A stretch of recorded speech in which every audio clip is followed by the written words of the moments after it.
Slideshow.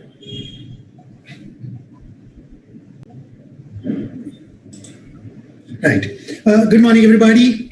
I must first of all thank the principal for giving me this wonderful opportunity this morning to share some of my thoughts with you. Not only has he invited me here, but also has made my job easier by telling me the expectation. He told me about what this program is, what is expected during this presentation, what is the initial entry-level skills of the students that I am addressing, and a few other points that he has made. I think that makes my job a little easier. I must also thank Uma for taking this initiative and also for inviting me. She briefed me yesterday and the day before, and she has constantly been in touch with me, and she has given me a very clear idea of what this talk is about and what expectations they have.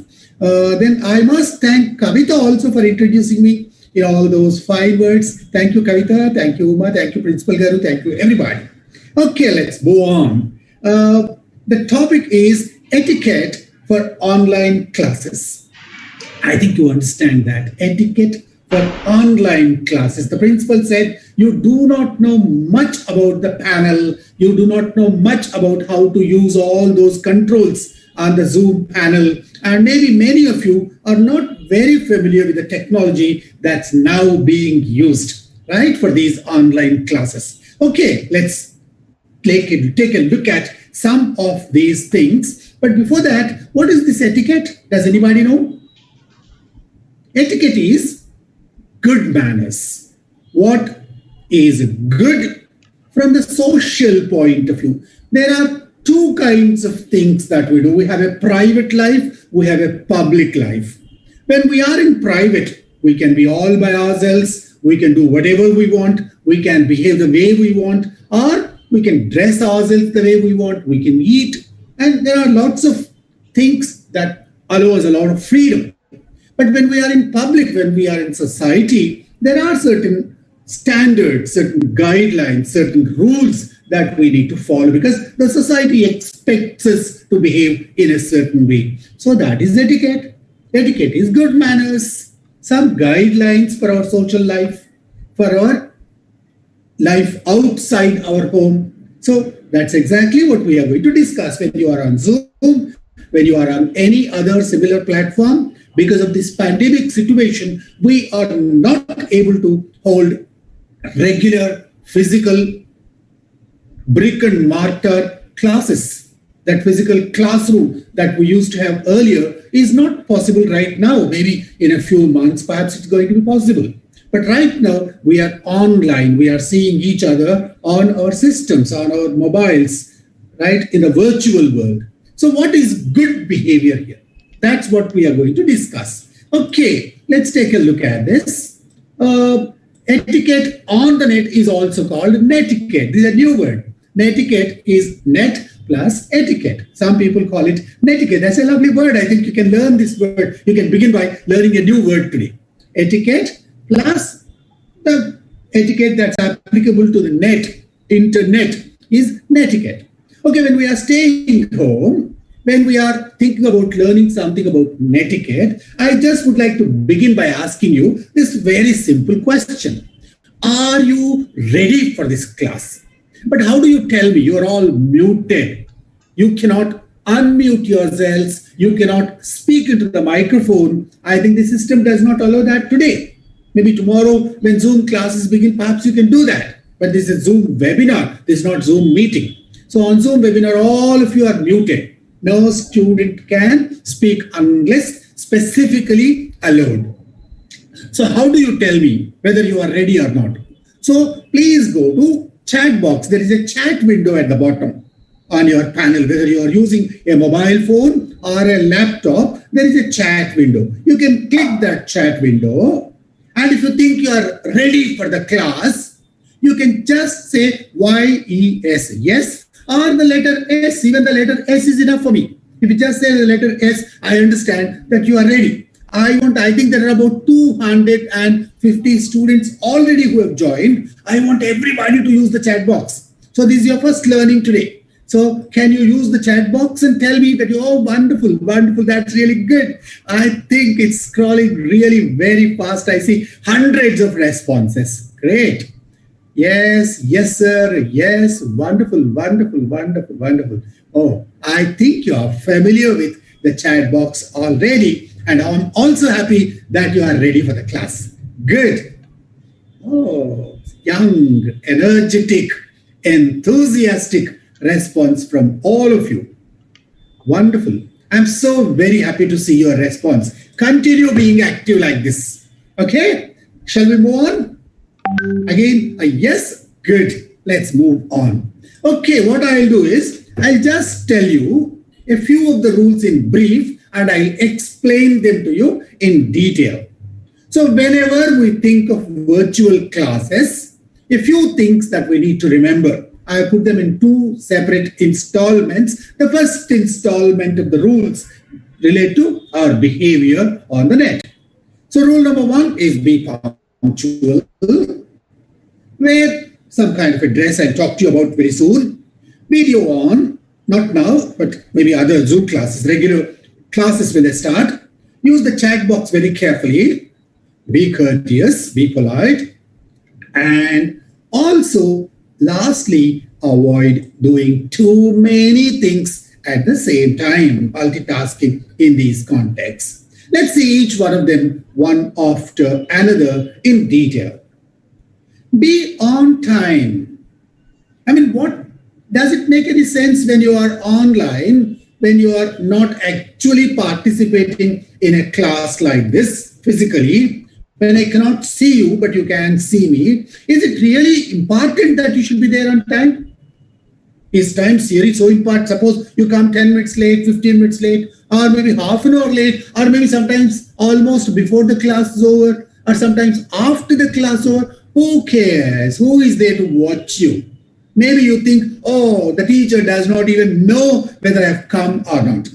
In a physical class, the teacher can take a head count and say, oh, this fellow is not there. Or maybe she takes attendance and then says, oh, that student is absent today. Or maybe if you come late, she can punish you and tell you, okay, if you have come 5 minutes late, don't come into my class. Some such thing is possible there.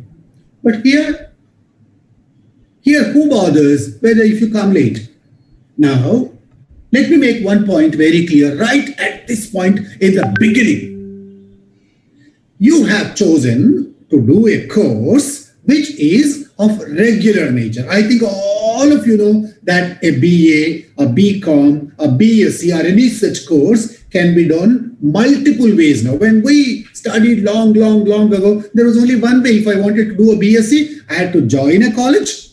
I had to go to class every day. Maybe 90, 100% attendance I had to put in. I had to write the year-end examinations. I had to pass and I had to earn a degree. But today it's not like that. Today you can do a BCom degree, for instance. You can join a BCom course either in a regular college or a distance course. Some university somewhere, perhaps in Delhi or somewhere else, is there, and then you can join, and without going to that university ever, without even knowing where that university is physically located, without ever attending any one physical class, you can take a degree there. Then there are MOOCs, then there are open universities. There are lots of different streams available to you today. So let me begin by asking you a very important question.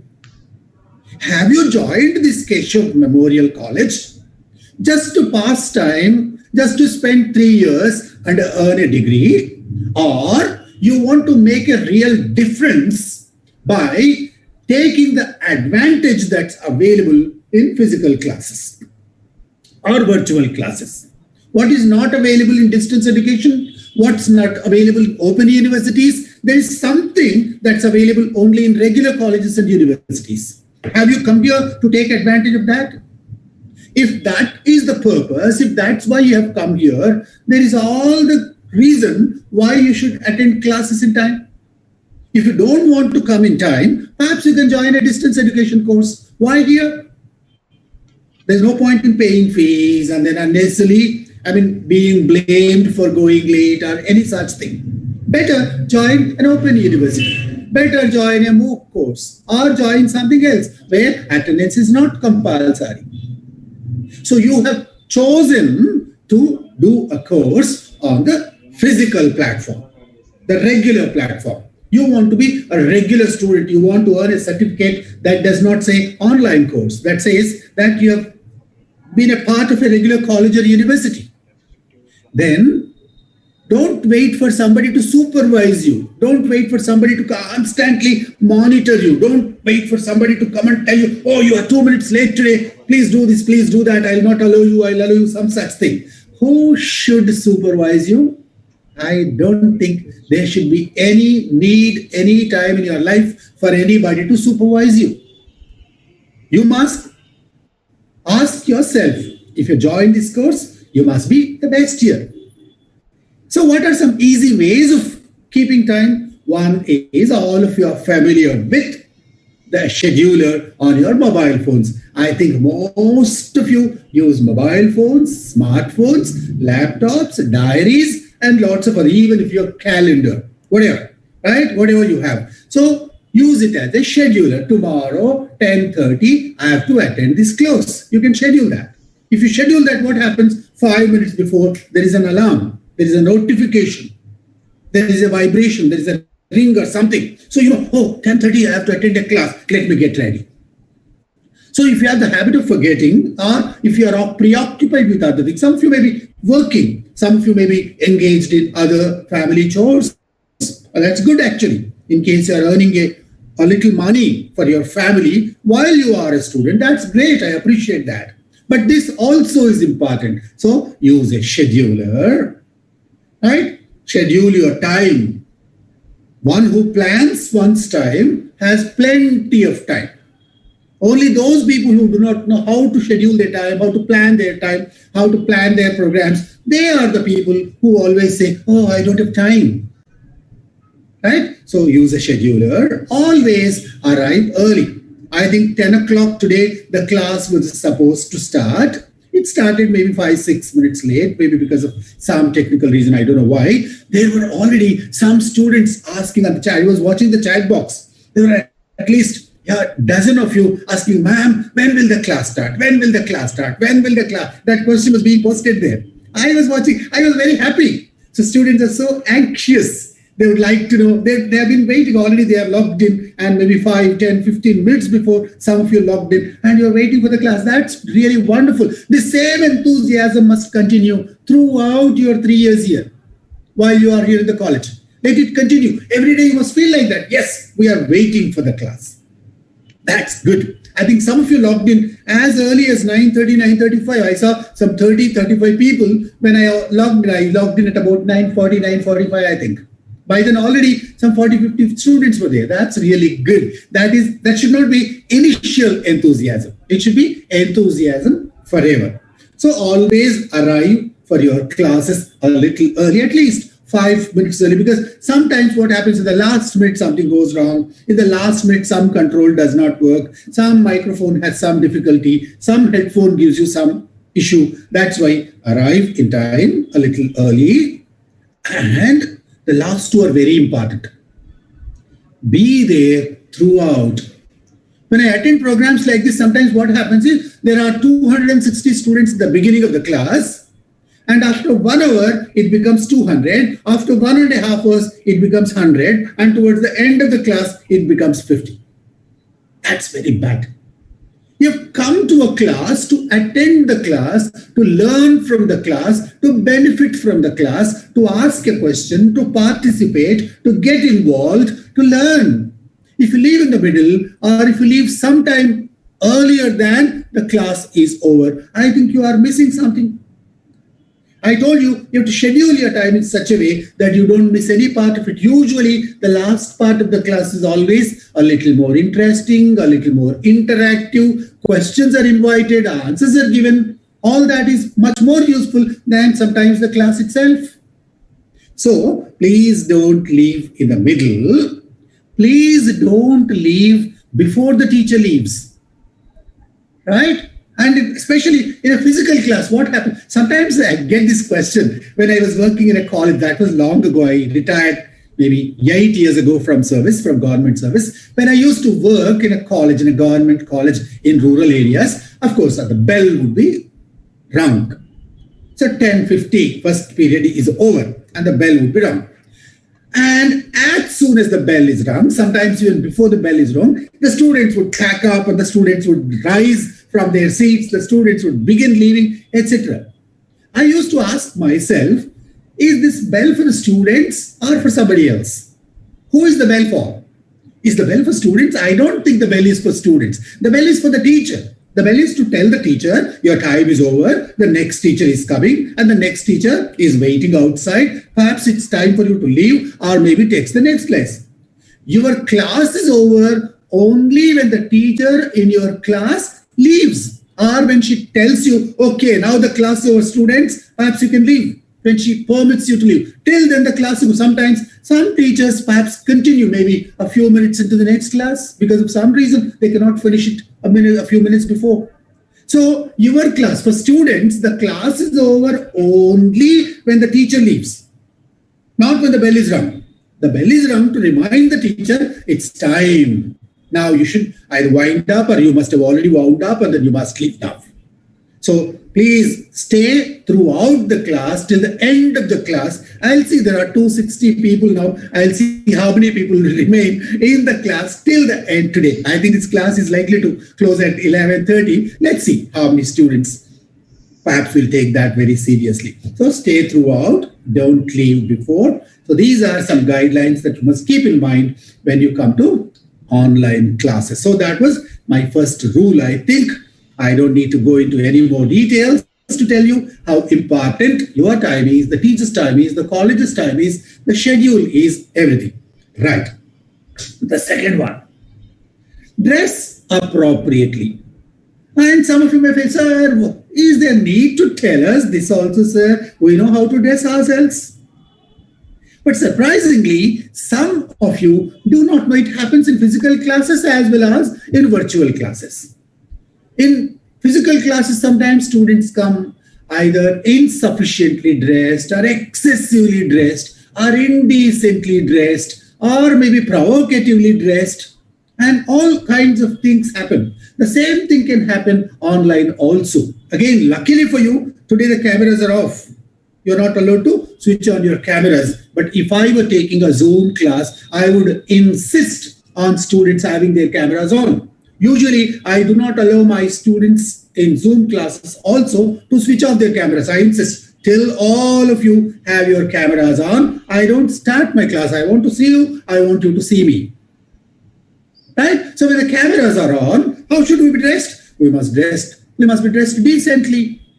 So some formal kind of dress, or at least semi-formal. Suppose you are wearing a t-shirt, at least a t-shirt with a collar, a pocket, something that makes it look good. A collarless t-shirt or maybe a bunion, a vest. I mean, it does not look good, no? Maybe others also are watching you. The teacher is watching you. Friends are watching you. I mean, even if you have two pairs of clothes, you can keep them clean and then you can keep them neat. Maybe if necessary, you can press them yourself. And you can avoid all kinds of... Some students I have seen on camera, so very flashy, bright colors that it's some kind of a glare on the eye. The teacher gets frightened by seeing that kind of that dark red, some kinds of colors, no? They are too very dazzling on the eye. So when you have the screen and the light on that bright red color, for instance, you are wearing a shirt in that color. No? Some people have that fluorescent colors like that. Municipal sweepers are sometimes gifted some kind of dress so that, I mean, they can avoid unfortunate accidents in the dark. So they start sweeping roads very early in the morning. And sometimes students wear that kind of t-shirts, very bright colors, flashing. Please avoid that, right? Avoid flashy colors, bright colors. Don't overdress. Don't dress, dress just enough for the occasion. So what are you? You are a teacher, you are a student, and whatever for the occasion, appropriate. If you go to a party, your dress is different. If you come to a class, your dress is different. Now look at these one or two pictures. So these people are dressed only the upper half. The upper half, because they are facing the camera, the upper half is a little misleading here. This is perhaps okay because nobody is seeing you. I mean, the bottom half, perhaps people are not watching you. It's okay. But sometimes it can put you to some risk. Recently, I'll tell you one incident. It happened in a senior citizens program I was addressing. This was about a few months ago. I was invited to the program and then I addressed, there were about 50 people, all senior citizens, and then they attended the program. They were all dressed really well. I liked it and then I addressed them. The program was over. Suddenly, deviating from the agenda, they announced there is going to be national anthem. The moment the national anthem was announced, everybody stood up. So many of them were in pajamas, many of them were in lungis, and they were not properly dressed. And then because they had to stand up, they did not switch off the cameras. So it looked very odd. So this kind of things can happen if we are not properly prepared. It's better if we are fully dressed. What's the advantage if we are fully dressed? See the feeling that you have when you are best dressed. How is your feeling? How do you feel on a festival day? Suppose you've bought a pair of new clothes, you wear the new clothes. How do you feel inside? Very happy. That day, your spirits are jubilant in a new dress, right? Why? Because sometimes the dress gives you that emotion, that gives you that feeling. And suppose you are attending a class, if you are not fully well dressed, automatically there is something working on your mind all through. Oh, I'm not fully, I cannot stand, I cannot move here, I cannot do that, I cannot do this. So I can show only this half. So this kind of things are possibly happening. To avoid that, it's better if you are fully dressed and well dressed. And again, before this program began, I was watching the names of the participants. Fortunately, I think Keshav Memorial must have already built some good rules and regulations for the students. About 95% of you have logged in with your names. That's really good. I'm happy. But there are still some 5% of you, some 10 people, 20 people, who have not mentioned their names there. They have a number, they have they are anonymous, they have put some 2 dashes there. I've seen at the top, some 2 or 3 people are there who have put a dash against their name. And there are some people who put some number against their name. It's very easy to change your name in case Zoom shows the name of your telephone instead of your name. It does not take much time. You can just go there, right click there, rename. There is a provision to rename. If you rename yourself, your name will be shown. And when you write your name, you need not write the initial. You must write the name spelling correct. You must write the name as you would like people to call you. You may have a long name. You need not write the entire name. What do you like people to call you? What do you like your teacher to call you? Maybe you can choose that part of the name and you can mention it. I'm just going to this participants list again. I think some of you have already corrected. There is still somebody who has just 2 dashes for the name. And there is just 024 DSNR that you can remove, and then you can just say Akhileshwar can remove that 024. And there is one more, Bhavesh Tolani can remove that number before. There are some people like that. Maybe you do not know. I don't find fault with you. Some of you do not know how to rename yourselves. Plus, you can do that. So please show your name. Always, not only here, not only in the college. Whenever you go to a meeting, it's always good. You cannot hide your name. Unless you have some scheme in your mind, and then unless you want to create some trouble somewhere, I think your name is not. For instance, you go to a physical class. Does not the college insist that you must have the ID card on? Almost all colleges have ID card. The ID card must be prominently displayed. Tomorrow you go to a job, you get a job and then you join a company. Will they allow you without disclosing your name? Suppose you say, okay, I don't want this badge is not good, I don't like it, I'll throw it away and go to office. Will they even allow you to enter the office? Impossible. So your name is not something that you must hide. Name must be prominently displayed with the right spelling. Right? Even if you put a full stop, whether there should be a space after that or not. Right? You must know how many capital letters there. Suppose your name is Jyoti Rani. Is it 2 words or 1 word? J capital or not? How is your name in your certificates? So find out and then write your name. Right. Suppose I'm nagaRAJU. I've written my name nagaRAJU. Suppose I'm called Raju by people. Maybe I can write Raju. Okay. So depending on how you would like your name to be pronounced and said, use that. Then this is very important. There are some students who unknowingly, they shared the link the college has given to a non-student. The college has given a link to a class, right? You have a physics class tomorrow and the college sends you a link for the physics class and you give it to a friend of yours who is not a student of your college. Suppose he logs in. Of course, most colleges have some guidelines on that, some way to check that and some way to prevent that. But if he by chance joins a class unknowingly, sometimes even without, you did not do it deliberately, but by mistake you did it. So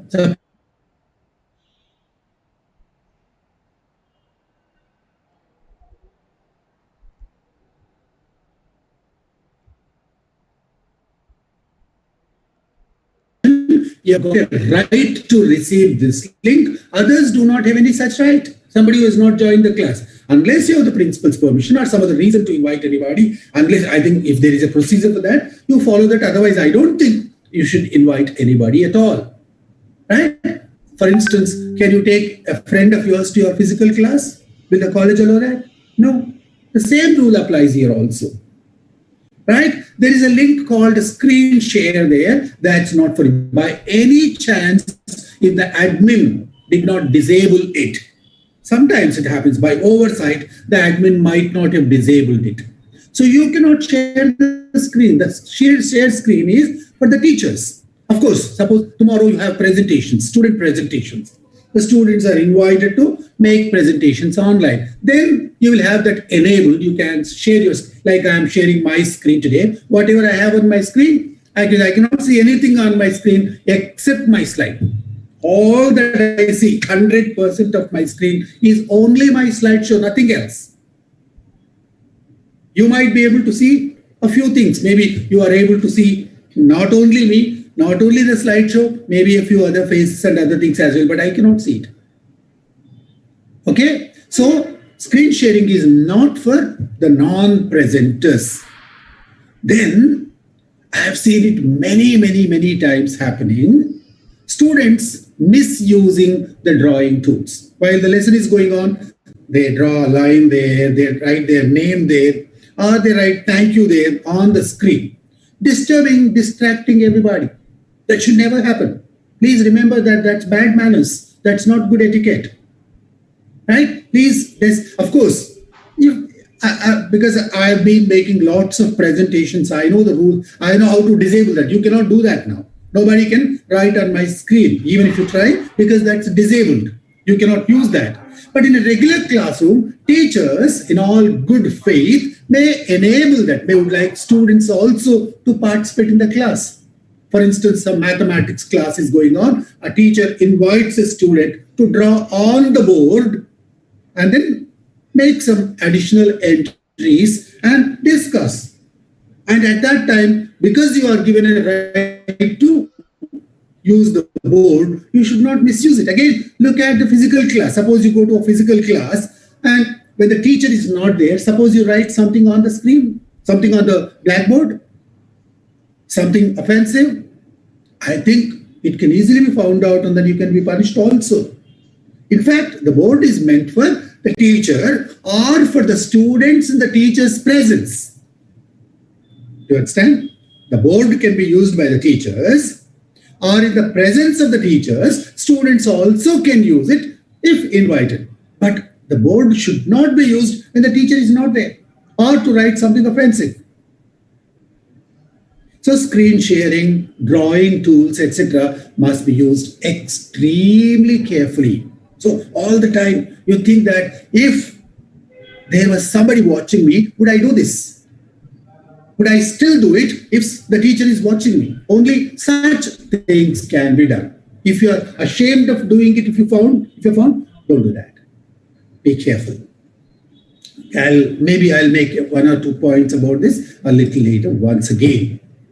Okay, the simple easiest rule to remember when you are in real classes. This is, of course, an orientation program happening on Zoom webinar. I think your regular classes will happen in Zoom meeting. In Zoom meeting, your cameras will be on. But you can switch off your cameras, you can switch on your cameras, you can switch off your microphone, you can switch on your microphone. Look at this left panel here. So there is this red line. So if this red line is seen, your microphone does not work. What you speak or what the noise that's heard is not audible to others. And if it is that red line is not here, it means whatever noise is heard in your room can be heard by the whole class, everybody, everywhere. So it's always a good idea to switch off the audio, but the camera, I think, must be on. Like in a physical class again. In a physical class, you don't make noise. But at the same time, you don't sit in the next room and tell the teacher, "Madam, I'll sit in the next room, please teach." Is that possible? No, the teacher must have a physical eye-to-eye contact with you. You must be able to see the teacher so that that physical presence, that eye contact, that body language, that visual presentation makes much more impact. If you're not there, how can I teach you? It's difficult, right? And one more thing, when you are seated in front of your system and if you are listening to a class, of course, again, when the cameras are on, make it a habit. This is for teachers also. Many teachers also perhaps have difficulty in doing this at the beginning. Teachers and students, what should you do? You must look at where the camera is. See, there are two ways. You can just look at my face now. I'm doing two things. One, I'm looking at the camera. Two, I'm looking at the screen. So if I look at the screen, what happens? I lose eye contact with you. You lose eye contact with me. I'm looking all over but not looking at you. But if I look at the camera, you think I am looking at you.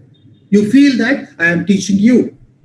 So teachers must practice this. This comes with a little practice. Teachers must practice this. Students also must practice this. Even if you are using a phone, for instance, to log into your class, suppose you have a phone, the phone has a camera, usually at the top, left, right, middle, wherever. So try to look at the camera instead of looking at the screen. Of course, the screen has something happening there. There is a slide there. The teacher's face is there. You need to look at the screen also, but as frequently as possible, look at the camera. Okay? When you look at the camera, some people don't know how to use that properly. What do? They don't know how to sit, how to stand, and they don't know the right positioning, and they have all kinds of difficulties. Okay, suppose you don't switch off the microphone. The microphone is not switched off. What are the dangers? Just watch this video. This is a very interesting comic 2-minute video. Just watch this and then we'll discuss this. Oh, తిరుగుబాట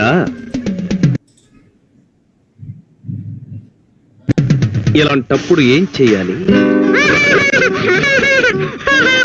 ఇప్పుడు పిల్లల సంరక్షణ గురించి తల్లులకి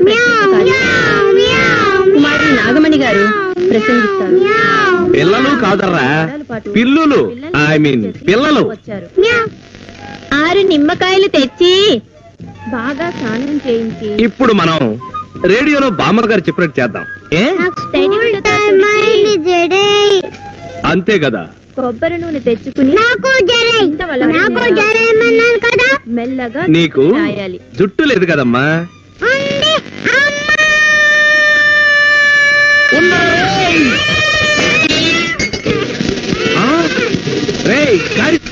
పాపకి చక్కగా చిక్కు తీసి దువ్వుతో చెడాలి. Daddy daddy అని ఏడు.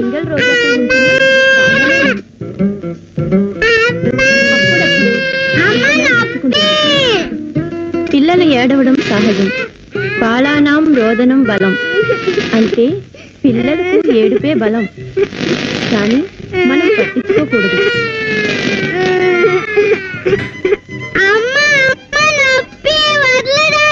ఇప్పుడు చాకు తీసుకుని సగానికి నిలువున నరికి బాగా కలిపిన ఉప్పు కారం పరపర రాసి డాడీ చంపేస్తావా? ఉండు, నువ్వు కంగారు పడకు, నన్ను పెట్టకు. Don't panic, don't panic, don't panic. చాలు చాలు చాలు, ఇంకా చాలు. డబ్బా అక్కడ పెట్టు. ఒరే బ్రదరు, ప్లీజ్ నన్ను కాస్త కాన్సన్ట్రేట్ చేయని. ప్రొద్దుటే చన్నీళ్లతో స్నానం చేయించాం తల్లి. ఉతికిన బట్టలు వేసామండి. తగినంత ఉప్పు కలిపిన ముక్కల్ని 3వ రోజున జాడీలో పెట్టి మూత పెట్టాలి. ఇలా చేస్తే ఉప్పు కలిపిన పుల్లగా కాగా చాలా కాలం ఉంటాయి. I think that was a comic clip. This was in Telugu. Some of you perhaps, I'm not sure if you understand enough Telugu to follow that. Maybe that's okay. But what I'd like to tell you is, suppose the teacher is speaking in the class and some student suddenly switches on the microphone and he also speaks. Some other student also switches on the microphone and says something else. If all of you are speaking together, some confusion like this can happen. So never speak or never switch on your microphone except when you are allowed by your teacher. Typically, there is an admin. The admin does it. Today, one Mr. Jalandhar is the admin here. He has been of great help to me. I called him in the morning and then he told me a few things and then he helped me with 1 or 2 things. And so in case I need his support, he is readily available to me. So the teacher also has the support of an admin, or the teacher herself can do that. And whenever, suppose you raise your hand, the teacher can unmute you. When she unmutes you, you can speak into the microphone. Otherwise, you should not unmute yourself and suddenly intervene and speak. That's bad manners.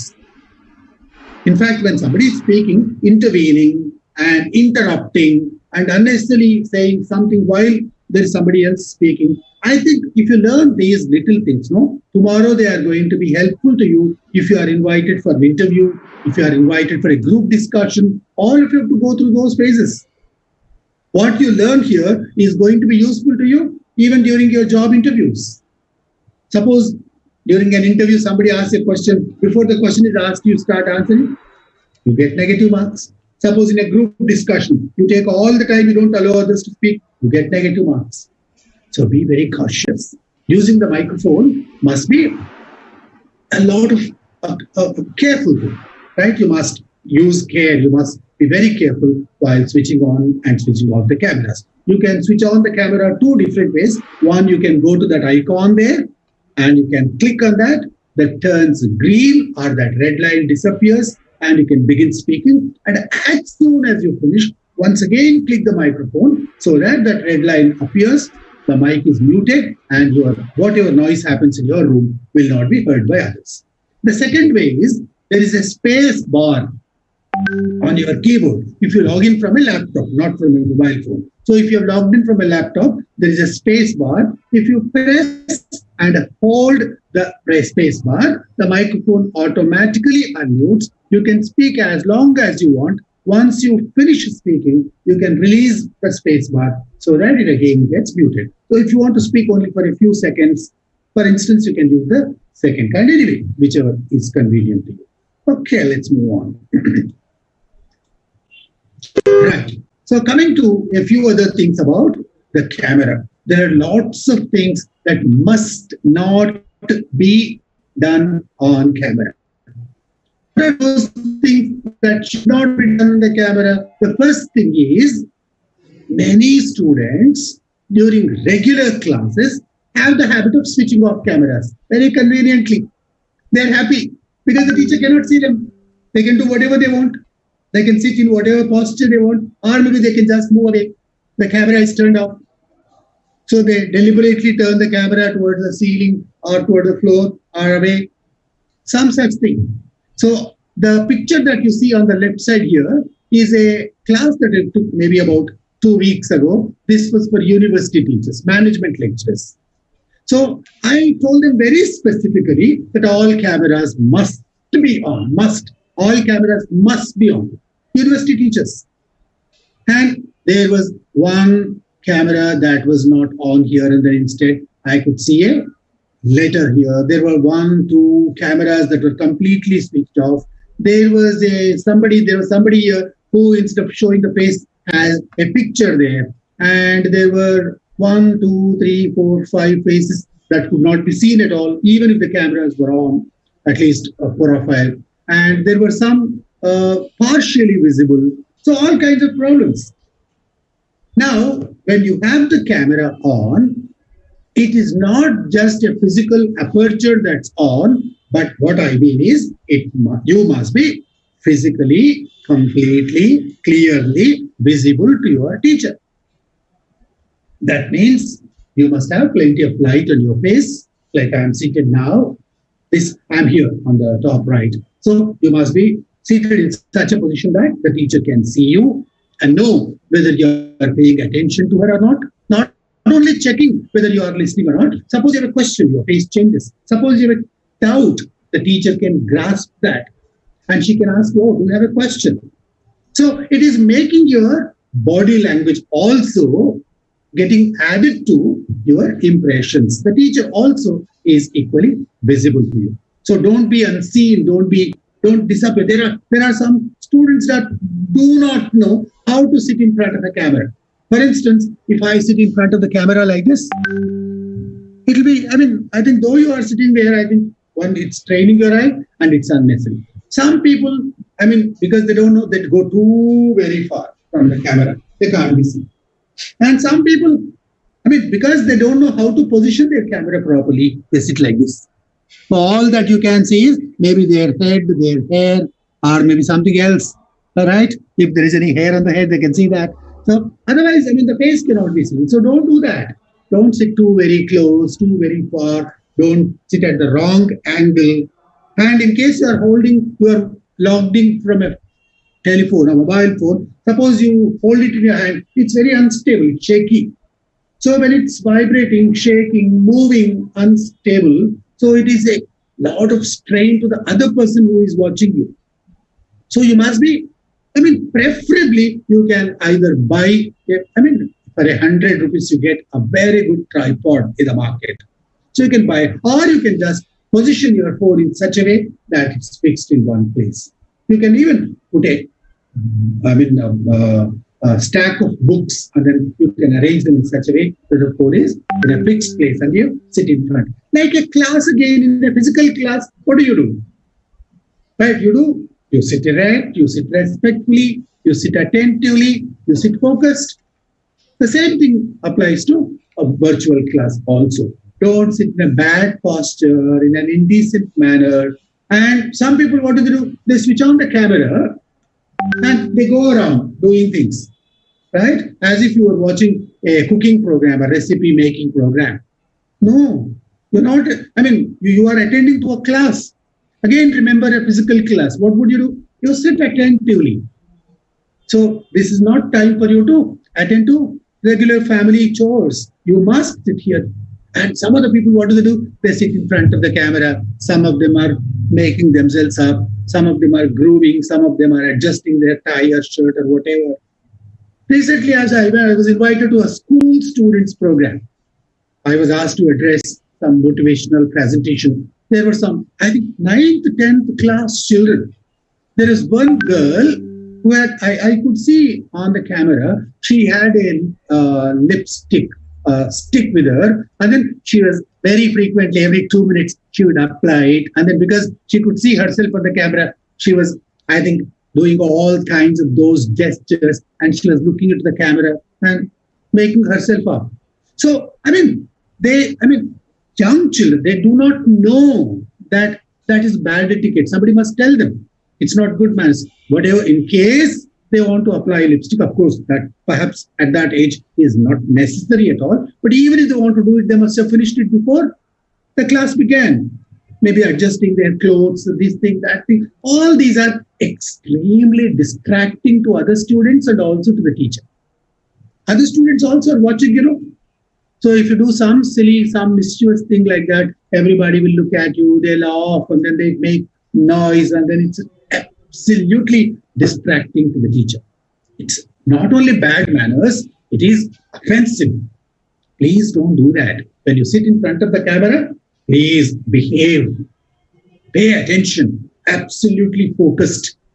the camera, and perhaps a screen. Nothing else must be visible. You must be able to see only those two things. Right? And the more attention you pay, the more purposeful your presence is. Otherwise, sitting in front of the camera also is useless. Please don't do that. Then, in meeting, chat box. There is a chat box. I asked you to type no, yes or no in the beginning of the class. So there is a chat box.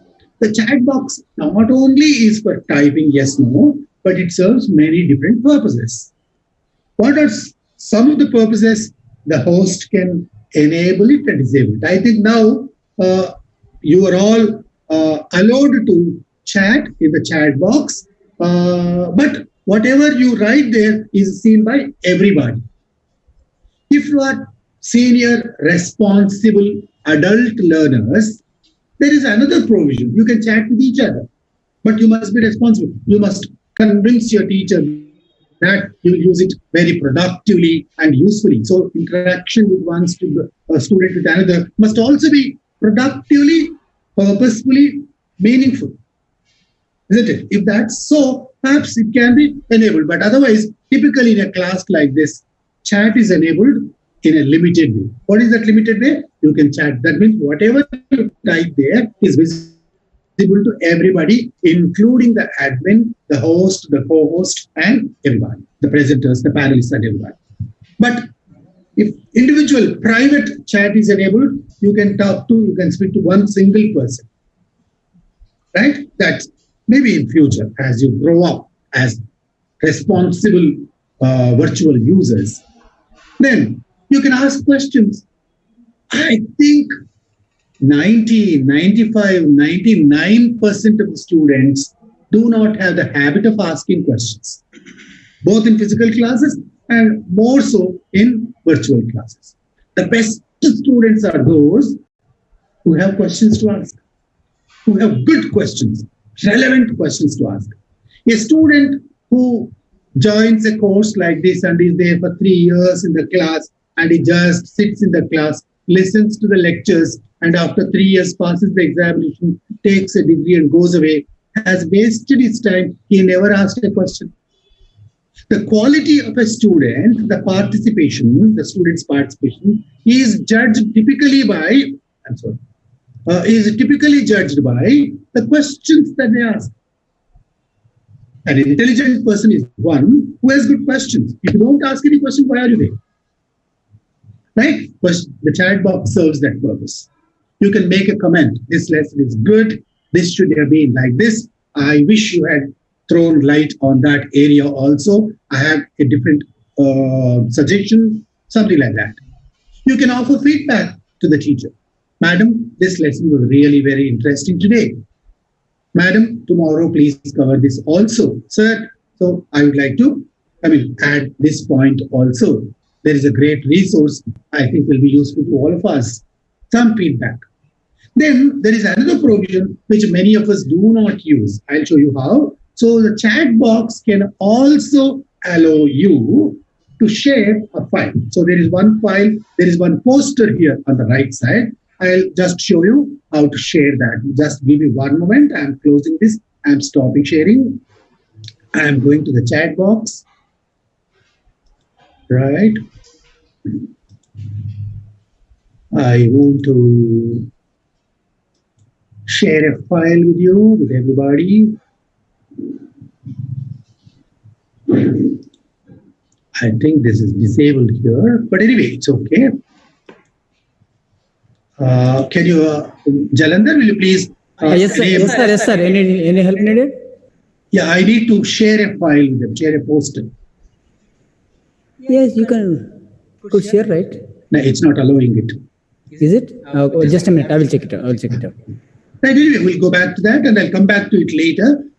What I was telling you is that you can share a poster also. Suppose the teacher has a folder, the teacher has a file, the teacher has a handout, the teacher has some information that students can take home, an assignment.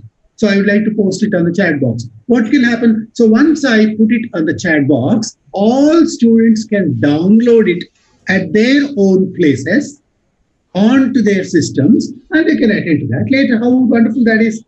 So chat box also serves that purpose. So in case, I think this tip is more useful for the teachers than for the students. And if teachers know this, they can use it that way. Right.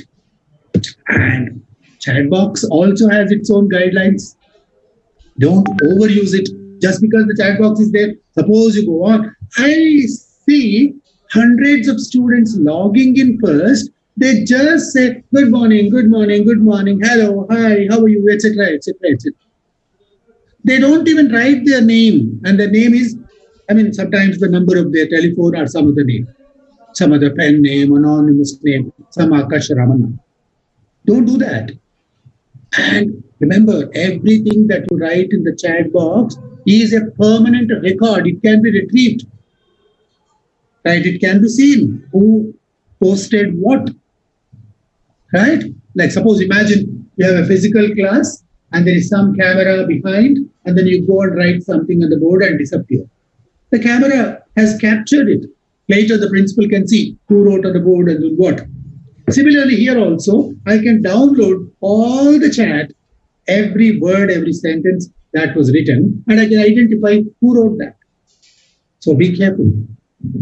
And edit that, make corrections, don't make mistakes while writing. So spelling, grammar, sentence structure, and then be very, perfect when you post it. Avoid anything objectionable, anything bad, anything indecent, right? And this is not a Facebook page. Chat box is not a Facebook. This is not an instant messenger, for one-to-one contact. This is for interacting with the teacher or interacting with other students on matters relating to the subject that's being discussed. So be careful. And this good morning, etc. can be avoided. Instead, suppose you arrive at a class early, you can introduce yourself. Instead of that good morning, you can say, oh, I'm so-and-so. I'm first year BSc student. I'm a student of first year BSc. So you can introduce yourself. That would be better than that simple good morning. Right? Anything irrelevant should be avoided. There are hundreds of students, but still it's not very difficult to make out who is chatting what. And the last point in my first list is be very courteous. Courteous means polite, respectful. Imagine, though you are working on the virtual platform, still believe that you are participating in a physical classroom. The same rules apply here also. Though platform is different, there are some advantages and disadvantages, right? Both of them are synchronous. Both of them are happening at the same time. The teacher is speaking and the students are listening to the teacher at the same time there and here. Right? The only thing is physically we are separated, but the class structure is the same. So here also, just because the teacher is not there, don't think, oh, I can do whatever I want. You cannot afford to be disrespectful either to the teacher or to the other students. So imagine that you are face to face and behave the same way. Avoid bad comments, bad jokes, a harsh tone, a rude, harsh tone against anybody. Right? Even if you're not there. And also always make it a habit to use, the social lubricants like please, thank you, excuse me, madam, will you please explain that again? Thank you for that class. Thank you for explaining that point to me. Excuse me, I have a question. So suppose you add these words, your language becomes really very beautiful, right? Just those little words, make your language very impressive and your conversation really touching. So I'll make it a habit. English language has such beautiful words, luckily for us. So use them plenty, abundantly, as frequently as possible. That makes your conversation very, very interesting and polite. Okay, let's watch this short video. Whatever I told you is again there in this 1.5 minute video, but it's beautiful. That's why I'd like to show it to you. And then watch this and then we'll discuss this later.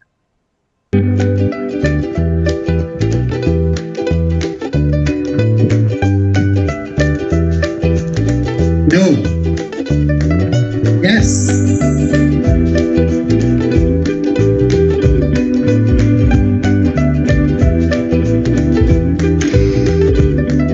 Would you like something to eat? No, thank you. I'm doing my schoolwork.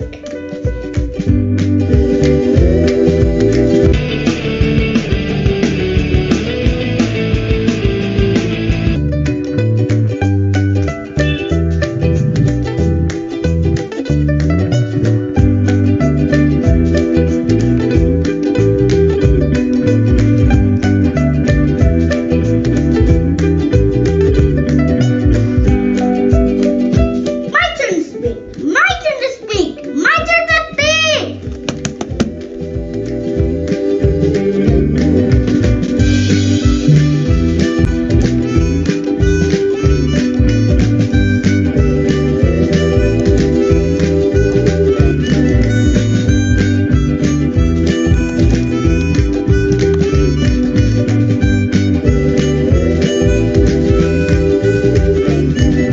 I'll check Google Classroom tomorrow. Now my work is turned in. Okay, I've chosen this short video clip because there is a little girl telling us all these things. I don't think we, being adult students, need to be told by anybody else. These are very simple, basic things, basic courtesies that we need to play. Simple matters of etiquette, right? What should be done? What should not be done? So let's all practice that, and let's take a simple quiz. What we'll do is I'll post a question on your wall, and you have to vote. Let me first explain it to you, and then you can do that. Before I launch the poll, I'll explain. I have a question for you. So 1 second, just give me a moment. Okay, so I'm going to show you. I think you can see on screen already. Is the poll visible, Jalandhar? No, sir, it's like a black spot. Will you please launch it from your screen? Okay, sir. Poll 1. Okay, sir.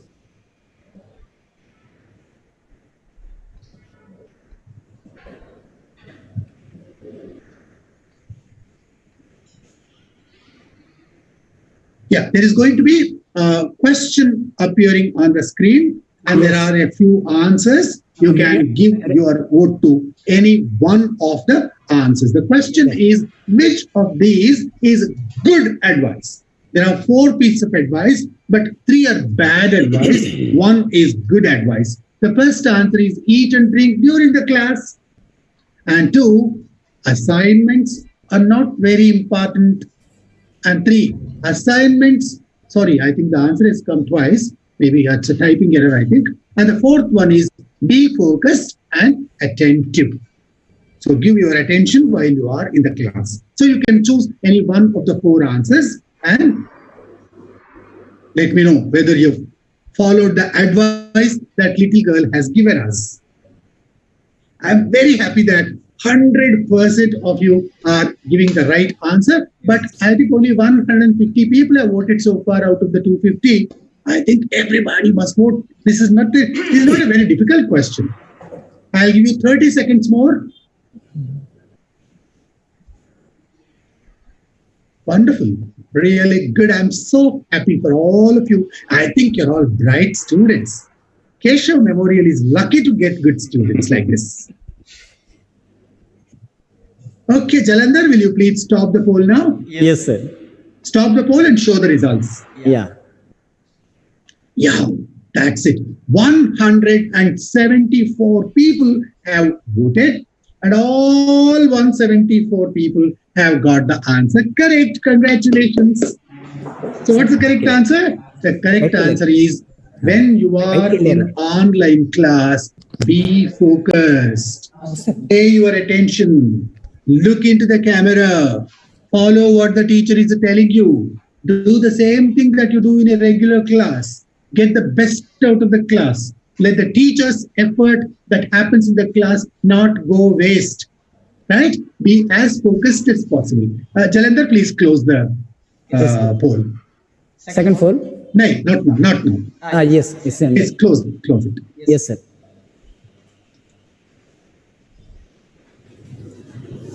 Right. Okay, let's move on from here. So These are the questions. I think one of the answers was wrong. Use many devices simultaneously. Okay, that's okay. That's fine. Right. So I have another maybe 10 to 15 minutes left. That's what I'll do is I'll very quickly go through some more points, some more guidelines. This is not a part of etiquette, but this is some very useful, simple guides that will help you when you are sitting in a virtual class. So choosing the ideal place, using your laptop, etc., etc. I'll explain each one of them to you. The first one, choose the ideal place at your home for your class. What is ideal place?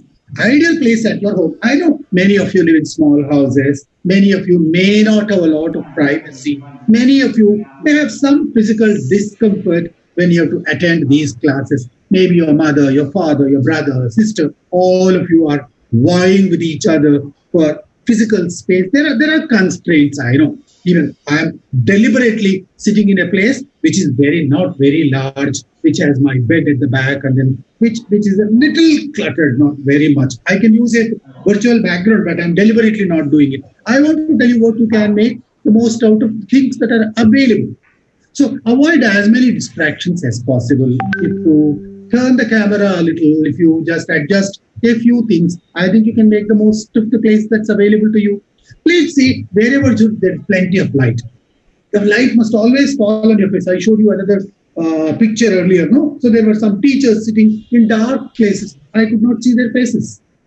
So if the light is directly falling on your face, the teachers can see. The light must always be in your front, a little higher than your face. Suppose the light comes from the sides or from the back, there'll be a glare on the screen. People cannot see you, even if there is light. So turn your camera in such a way or move in such a way that there is plenty of light on your face and people can see it. And as far as possible, whatever is there in the background, if some adjustments can be made, please do that. If you cannot make it, it's okay. And maybe the teacher, the principal, perhaps are sitting in their offices where lots of files are there, lots of things are piled up there. You cannot just move them away all. You cannot wish it away. So, or maybe you are in a small house, a single room tenement, and maybe there are lots of things in the background. You cannot avoid that. It's okay. But as far as possible, avoid that clutter. And see that your focus is complete and total. Okay, let's take another poll. Jalandhar, if you are ready, I'm stopping sharing. Please launch the second poll. Yes, sir. Sure.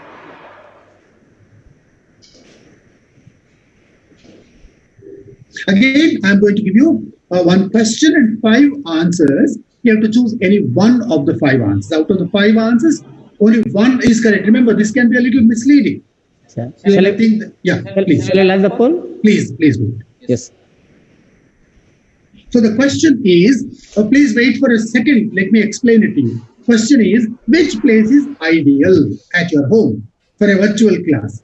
Study room, if you have one; bedroom, if you have one; backyard, veranda. But the last answer says any place which is not cluttered, which is well lighted, and which is comfortable. Please think carefully before you answer.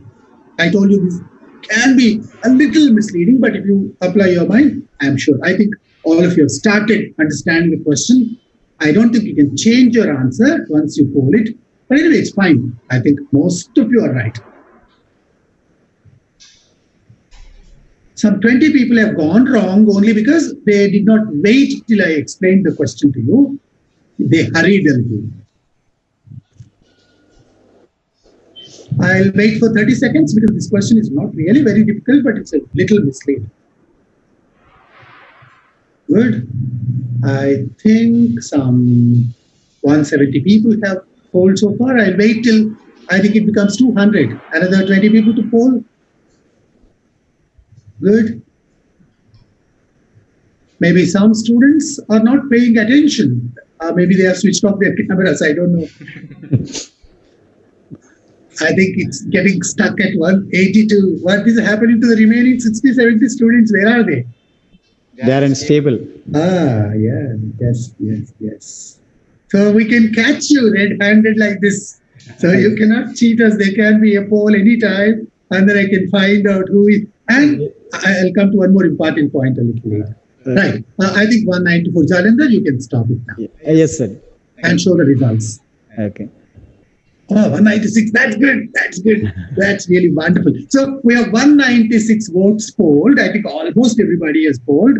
And 72% of you have got the answer right. All 72% of you have started polling a little after I explained the question to you. The remaining 26% went wrong, not because they did not know the answer, but they started answering a little too very hastily. Anyway, that's okay. So the answer is, you can choose any place. The kitchen is okay, the bedroom is okay, the backyard is okay, the veranda is okay, any place is okay, provided there is plenty of light falling on your face, provided it's cloudy. It's, I think, comfortable to you. You can sit down there and then work, provided there's not much background noise, etc. So provided it allows you a comfortable place, right? So I'm stopping the poll and then I'm going back to my presentation. Yeah. Right. So this was the question that I asked you, and I told you that any place is okay, and as long as it's well lighted, etc.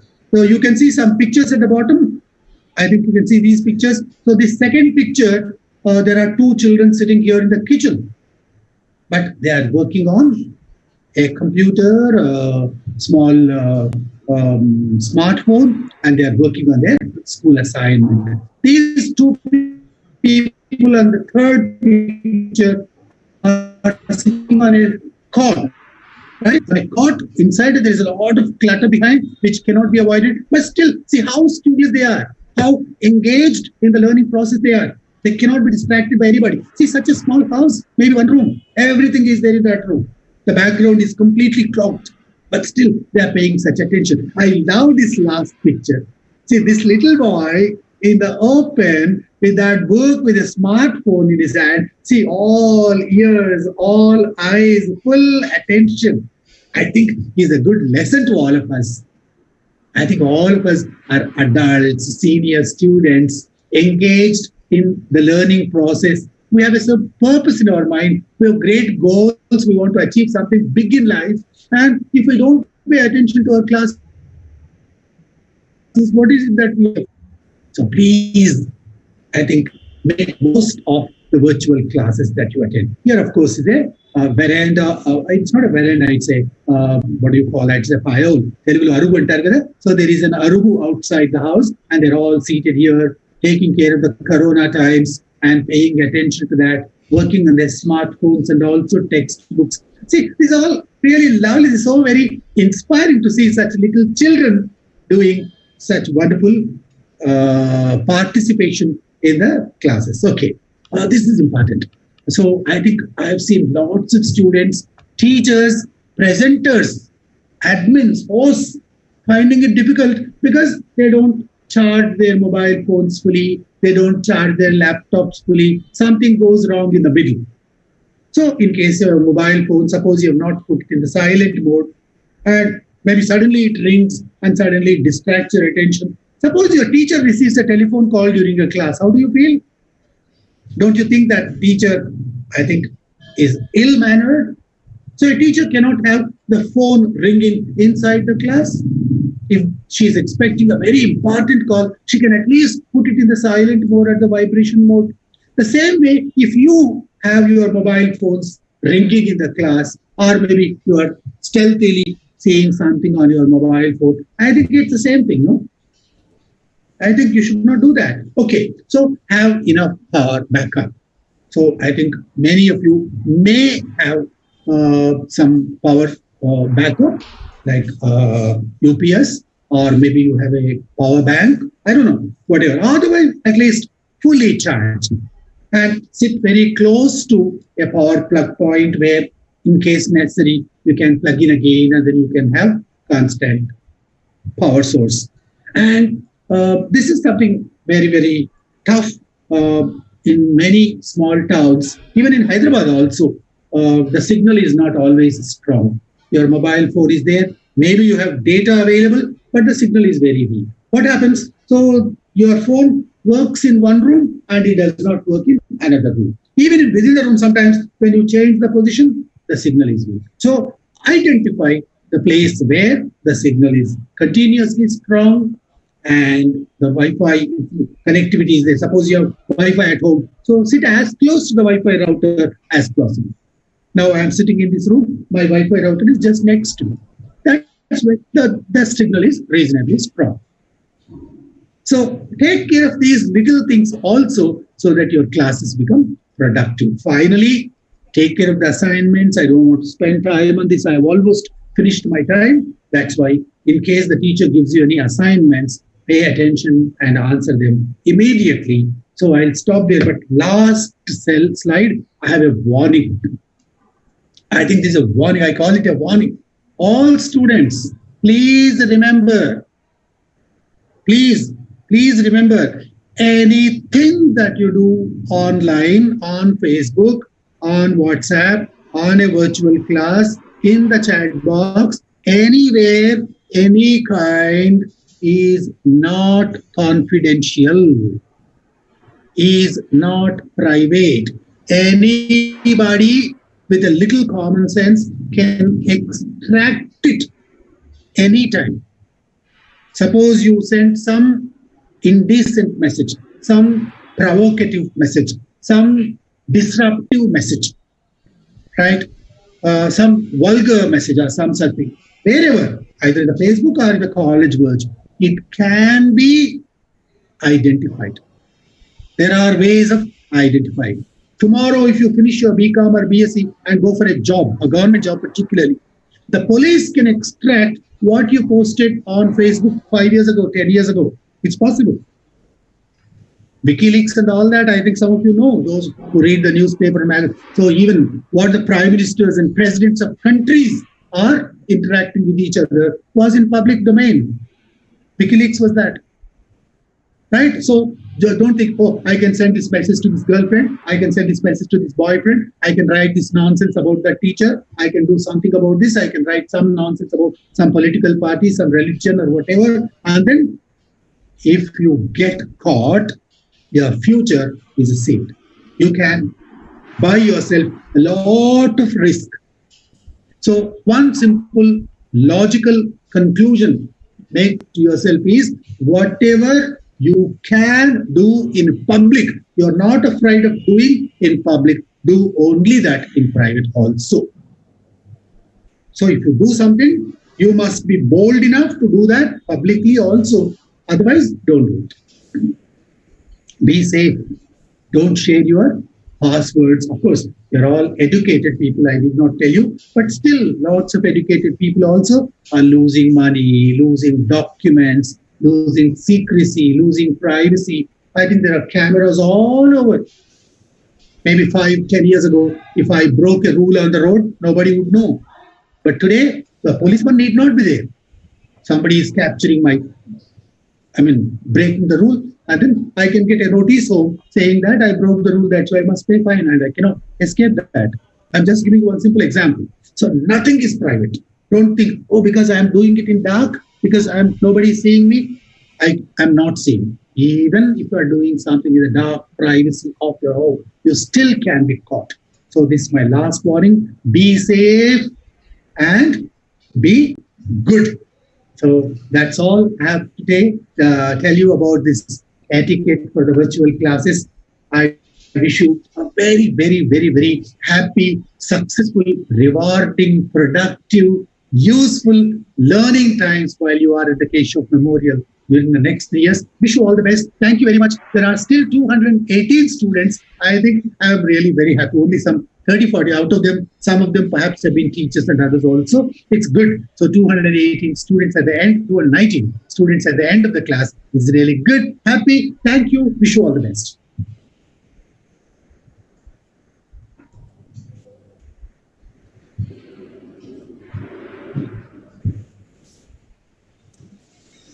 Thank you very much, sir, for that very interesting session. Our chat box is also saying the same thing. They felt that it is very useful and very interesting. I hope the message will be taken very clearly and understood. It is not just for listening, but for implementing, I believe. Thank you very much, sir, for that interest you have shown for this session. Now I think it is time for us to have some questions that are posed by the students. Only few are there, not many. It's regarding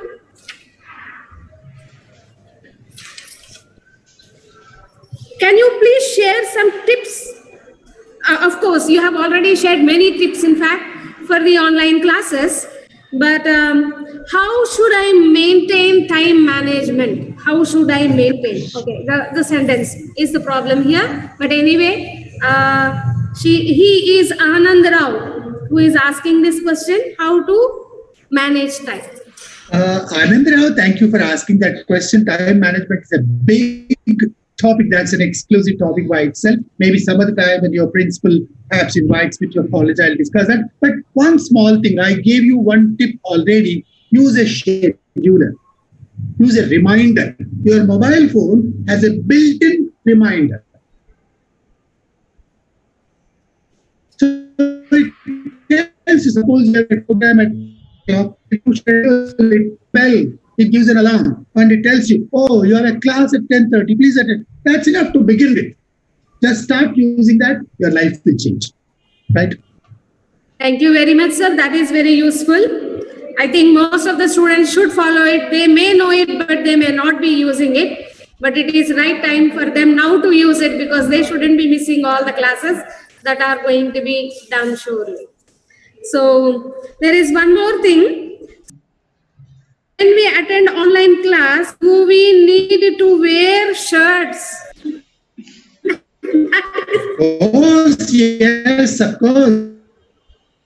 Choice. A t-shirt with collar and pocket is preferred. A collarless t-shirt, I think, is informal. I think that's not good for class, right? Personally, I prefer a complete full dress. Trousers also. People may not see your trousers. People may not see what you are wearing down below. But still, if you wear it, your own confidence level will be very high. Imagine when you are dressed well, no? What will be your confidence like? It will be good. Suppose you're badly dressed, you are, I think, scantily dressed. I think your confidence to that extent will be very low. And like I told you that joke about the national anthem, something may happen. So be cautious. Wear a shirt compulsorily. And young students like you must start wearing full sleeves. And I told you they need not be expensive dresses. Even if you have one or two shirts also, I think you must keep them clean and you must keep them neat and you must wash them frequently. Don't depend on your mother and sister. You can wash them yourself. Your girl, boy, whatever you are. So you can do it yourself. You can keep them clean and neat and look good. When you look good, your personal esteem increases. People's esteem of you also enhances. Right. Thank you, sir. That answers that they should be dressed well, whatever the class they are in. So there is also one more thing. When a student is getting a doubt, do our faculty clear the doubt by turning on the camera privately or in class? I'm not the right person to answer that question. Maybe your principal or your admin or your teacher will answer that question. But as far as I know, typically, many colleges allow students to have their cameras on and the microphones are generally switched off. And when the teacher allows the students to ask questions or answer questions, microphones can be unmuted. In fact, at about 9:45 today morning, I asked Jalandhar if the microphones are going to be muted or unmuted. He told me this is not Zoom meeting, this is Zoom webinar, and that's why they have a facility to switch off the cameras and switch off the mobile for the microphones of people. And only, I think you can see only 5 or 6 cameras here. This is a special piece. This is a webinar. This is not a meeting. Webinars are different, meetings are different. Webinars are for, they're just like public meetings. In public meetings, everybody does not participate. You only go to attend a lecture, a presentation. So this is that kind of a meeting. But tomorrow your classes are not going to be like that. Your classes must be interactive. Classes must be student-centered. Students must have plenty of opportunity for